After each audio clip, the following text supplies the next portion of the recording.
একটা সময় মনে হচ্ছিল বাংলাদেশ 100 রানেই পার করতে পারবে না, তবে সেই ভাবনাটা যে উড়িয়ে দিলেন শামীম হোসেন পাটোয়ারি। শেষ মুহূর্তে খেললেন দারুণ একটা ইনিংস। তার 17 বলে 35 রানের উপর ভর করে শেষ পর্যন্ত 129 রানের সম্মানজনক পুঁজি পেয়েছে টাইগাররা। মিডল অর্ডার কিংবা টপ অর্ডার যখন ব্যর্থতায় ভুগছিলেন, তখন শামীম হোসেন যেন দলের বিপদের সময় ডাল হয়ে দাঁড়িয়েছেন। ব্যাট নয়, মনে হচ্ছিলেন চাবুক নিয়ে মাঠে নেমেছিলেন। ওয়েস্ট ইন্ডিজ বলারদেরকে বেদম ফিটানে দিয়েছেন শামীমের ফিটুনিতে তো দিশেহারা ওয়েস্ট ইন্ডিজ বলারটা, আর তাই তো 29 রানে জিতে নিল ম্যাচ বাংলাদেশ।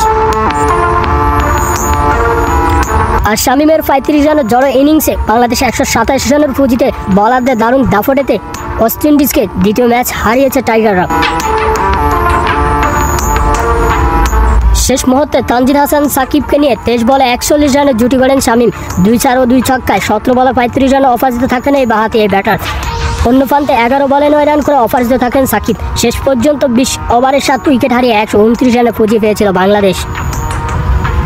কঠিন উইকেটে শামীমের ব্যাটে ভর করে বাংলাদেশ লড়াকু পুঁজি পেয়েছে।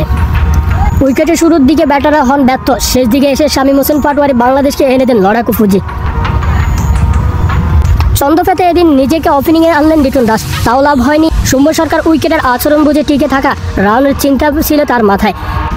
আফিফ হোসেনের বদলে আরেক পাশে নামা মেহেদী হাসান মিরাজ দুবার জীবন ফেলেও রান বড় করতে পারেননি।